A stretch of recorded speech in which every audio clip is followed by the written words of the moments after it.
S24 Ultra review. Yes, I know it took me a while, but here we have it. It's a really good phone. And I don't know if anybody was expecting it to not be a really good phone, but there are a lot of things to like here. Not the price tag, because it's $1,299, but it's a beautiful phone, and they've made some significant improvements in certain areas. One, you get 7 years of support now. It's got the Gorilla Glass Victus armor on the front and the back. It's got the titanium built into it. It's got a flat display, which I think is probably one of the biggest selling points of this phone, because so many folks don't like the curved edge display. I like it. I liked it in the S23 Ultra. This, honestly, it doesn't feel that much different because they kept the rounded edges on it. So it's not that flat on the sides. It's got a nice round curve to it. It is a boxy, heavy phone, coming in at about 233 grams. And one of the criticisms that I had about this phone was, okay, if you're gonna put titanium in there, it should probably be a little lighter, but they added some titanium and it still weighs just as much. It's 1 gram lighter. 1 gram. So if you're not familiar with the way math and grams work, there are 454 grams in a pound. Yes, it's the only thing I've probably remembered from chemistry from 20 years ago. But 1 gram, that means it's 1/454th of a pound lighter. It's not tangible by the human hands. It's still very, very big. It's very big, it's very boxy, it's very heavy. And that's something that we've come to expect with these phones for a very, very long time.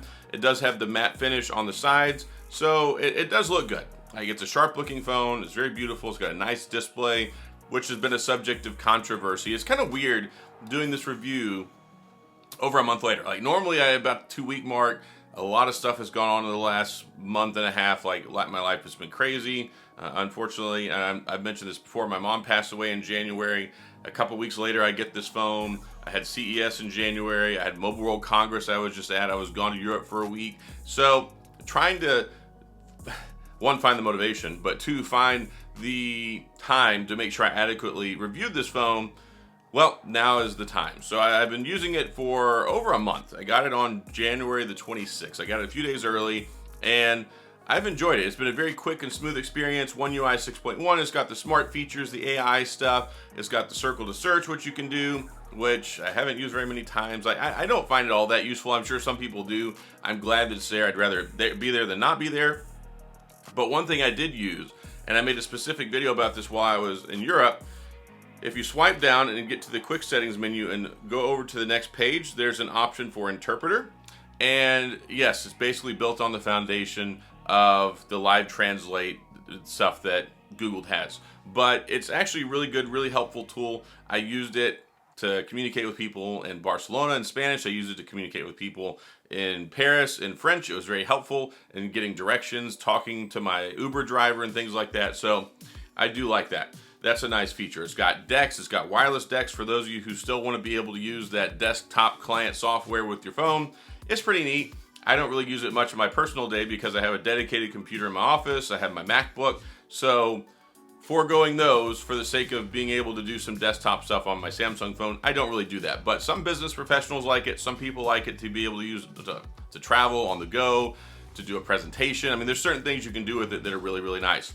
Snapdragon 8 Generation 3. It's been good. And it's the latest and greatest Snapdragon chipset. It's powerful. It's got the extra processing power when it comes to AI stuff. Also, it's got improved GPU and things like that for gaming performance. So it is better. It's fantastic for gaming. It's probably the best gaming phone that you can get. And I know there are ones. I mean, I reviewed the Red Magic 9S Pro, and it's a really good gaming phone. It's a dedicated gaming phone, but most people are probably not going to buy that. And most people tend to use their phone and use it for like day-to-day usage and also gaming. Not a lot of people just buy a dedicated gaming phone. So when you can get one of these, you get great trade-in deals, you can get your incentives, you can get them at carriers, you can walk into Best Buy and get one, Amazon. They're widely available, they're heavily supported, and yeah, that's another thing that comes into play with that 7 years. 7 years of support. That's operating system updates and security patches. So no longer the 4 years of operating system updates and 5 years of security patch. You get 7 and 7. Not the drink, the support. So Snapdragon 8 Generation 3, 12 gigabytes of RAM in all the models. There's no 8 gigabyte RAM model anymore. Starts at 12 and 256. I got the 12 and 512. So whenever they did the pre-order stuff, with the S24 series phones. The S24 Ultra, if you bought it, they gave you free double the storage upgrade. So I'm very happy with the 512 that I have. Some other notable improvements, they do have a new camera on the back. So let's go ahead and get into the camera stuff. And there's been an update that came out like a week or so ago. There was a lot of people clamoring and complaining it doesn't do this in HDR, it doesn't do this in low light, it doesn't do this in RAW. There have been some improvements. There was a whole litany of stuff. I talked about this in a previous update. I've taken quite a few pictures with this phone, and I think it looks good. I'm not the most impressed with the selfie, even though it is last year's selfie camera. There was a couple of times where I just didn't like the photo that it created, so I didn't share it on social media because it made me look even worse than I already look in real life. But not really. I mean, it's okay. I wish that they would quit being lazy with this stuff. I think that the S21 Ultra had a really good, S22 Ultra had a really good selfie camera, and then they changed it for the S23 Ultra. The same with this phone. It's the same camera for the last 2 years, same selfie, same primary camera. We got the big 200 megapixel camera on the back. Here's some photo samples. So if you don't want to see European photos like the Eiffel Tower and stuff, then probably fast forward. But here we go.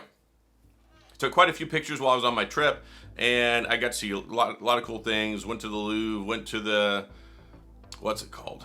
The Pantheon, I think is what it is. They've got a Pantheon museum there in Paris. I went to the Eiffel Tower, which I couldn't get into because they were on strike, because apparently that happens often. But I was able to take lots of photos, lots of stuff here you can see. I think it takes really good photos. I do think they've improved the shutter speed, even with it on the maximum AI settings to where it does more processing and stuff. I think there's been an improvement in the shutter lag delay. It's still not the best in the world, but it's better than where we were at. So I'm happy to see they're listening in that regard. 200 megapixels, one heck of a photo. I mean, that's a lot of megapixels. Normally it's got the bin where it bends it down to 12 megapixels. That's normally what I shoot in, some 50 megapixels, but overall, I think the cameras are good. And I am by far like not the expert when it comes to camera stuff. So if you want to get into like, oh, the fringing or the noise here or there, like I think they've cleaned up a lot of the noise. I think the processing is good. I think the HDR is good. I think overall they've done a really good job with the cameras. And adding that 5 times telephoto instead of the 10 times, I know there's been a lot of heartache about that, but with the AI and processing improvements that we've got combined with that 5 times telephoto, you still get the 100 times super zoom, and it still does a pretty good job. I mean, there's only so good a camera on a phone this size is going to do at 100 times zoom, but it's still there. So I think it was a good compromise because you get those 5 times telephoto, the 5 time portraits, the 3 times, the 1 times. So I think for most folks in a day-to-day setting, you're going to find that it's a better overall camera system than what we had last year with the S23 Ultra, and it's going to get better over time. If you take a look at the S23 Ultra and where the camera was a year later after the updates, we're going to be in the same situation here. We've had a substantial camera update, if not 2 since it's come out. There were the screen updates, and this thing has been plagued with a lot of complaints. But kind of think a little bit over nitpicky stuff. I mean, I get it. A lot of people like the contrasty, vibrant look that we've had with Samsung. It's kind of their thing. And they went more natural this time and tried to tone things down a little bit, make it look more realistic. I like the way the screen looked. I still have mine on the same setting. I don't feel the need to turn it up for the extra contrast, the extra vibrancy and the stuff like that, the extra saturation. If you want to, go into the settings, turn on your vivid mode, adjust it to your heart's content. It does make an improvement. 2600 nits brightness. That's a lot of nits. But of course, that's only outside and auto brightness, whenever it's really bright. Sometimes I do feel like the screen is not that bright. And even I feel myself having to turn it up a lot. Just when I go outside, instead of the median brightness being good enough, I feel like I basically have to turn it up to like 80 to 100% every time I go outside. So it does feel a little on the dull side when it comes to brightness, but I do like the way that it looks. So still got the 5,000 milliamp battery. I wish that we could move on from that. We've seen that OnePlus has come out this year with 2 phones, 5,400 milliamp battery, 5,500 milliamp battery. I think there's room in here. Why are we still sticking a 5,000 milliamp battery in here? Give us a 5,500. I think that would go a long way. Battery life is still all day though.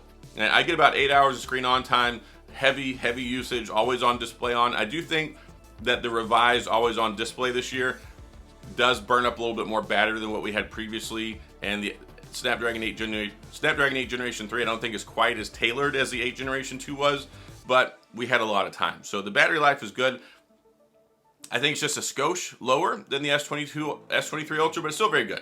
So all day battery life, plenty of storage, big power, big AI capabilities, big camera, big, and big support, 7 years of the updates. And you still got 45-watt wired charging. I wish we could bump that up a little bit. I think it's been mostly proven that having higher charging speeds doesn't really degrade it that much over the normal stuff. So if we could get to 60, 65, 66, that would make me happy. Granted, the battery does last all day, so it's not that big of a deal, but I would like to be able to charge it a little bit faster when I need to. You got reverse wireless charging, you got wireless charging as well. So you've got everything in here, except for there's no headphone jack, there's no expandable SD card storage, there's no IR blaster. So the three things we keep complaining about, still no charger in the box. Basically, it's just the phone and the box. There's not a whole lot there. I don't even go through the whole point of an unboxing video because there's nothing to look at other than the charging cable and a phone. And I'm sure at some point in the near future, they'll be like, but everybody has a USB-C charging cable. We'll just take the cable out of the box. So a continual fight we have with manufacturers. But overall, I've had a really good experience with this phone. It does feel zippier. I don't know if it's because of Snapdragon 8 Generation 3 or a combination of optimization or if they've made some changes with UI 6.1, but it does feel zippier than the S23 Ultra did with just regular One UI 6. Haptics on it are solid. It's got a great typing experience, beautiful phone, and the S Pen. I would be remiss if I didn't talk about this. Everybody loves the S Pen, and it's good for all sorts of great things like note-taking, using it as a remote shutter, activating your camera. There's so many things that you can do with it. So I think it's the most complete phone you can get. It's probably the biggest, the best Android phone you can get. Every year we have this conversation about what's the best phone. It's going to be in the conversations at the end of the year. I'm sure whenever MKBHD hands out his awards again, it'll be up there in the top with like best big phone, best, whatever. It's a good phone. It's undeniable. Whether you like Samsung or not, they make a great phone and they support it well. It gets timely updates. We've already got the March update that's rolled out. So I've had a good experience with this phone. If you're interested in it, I highly recommend it. I still don't think that it's worth upgrading over the S23 Ultra. The S23 Ultra is so good. It's still supported for like 4 more years. Don't get rid of your S23 Ultra for this phone. There's nothing in here really that makes it that much of a necessity to have, and some people actually prefer it. Some people like the curved edge display. Some people like having that 10 times telescopic telephoto instead of the 5 times, So there's not really any big reason to upgrade to this phone because your S23 Ultra is still supported for so long. Like a meaningful life expectancy on that phone is so long. But if you've got an S22 Ultra, definitely consider an upgrade. S21 Ultra, S20 Ultra, Note 20 Ultra, all those phones, this is going to be a fantastic upgrade. If you're looking to move over from a Pixel phone, an iPhone, you want to try out Android, you want to try the best that they got, it's a really good phone. I've enjoyed it. I think you'll enjoy it. I don't enjoy the $1,299 price tag. I don't really see what we're actually getting for that extra $100 because it feels like there's not really that much of a change that would require that increase. I think they just like being able to say they're the most expensive, and people are going to pay $12.99 if they're going to pay $11.99 in most cases. I don't see most people go, oh, it's $100 more. I'm not going to buy it. Once you're talking about $11.99, $12.99 phones, sucker's crazy expensive. And there are a lot of other phones out there that cost significantly less, like the OnePlus 12, way cheaper. Take a look at the Motorola ThinkPhone, way cheaper. Like there's a lot of way cheaper phones out there, but most people that are looking for way cheaper options aren't looking at this phone. So if you're interested in this phone, you're probably gonna like it. It's fantastic. It's a really good phone. And that's pretty much all I gotta say. I've been carrying it around. I got my SIM card in it, and it's a good device. So that's all I've got in this video. If you have any questions or comments, please go to the comment section. I'll do my best to get back with you. If you enjoyed the video, I hope you did. If not, then, well, maybe you'll like another one. But hit the like and the subscribe button and the little notification bell if you want updates when new videos come out. And as always, thanks for being here. I appreciate you watching, and I'll see you guys next time.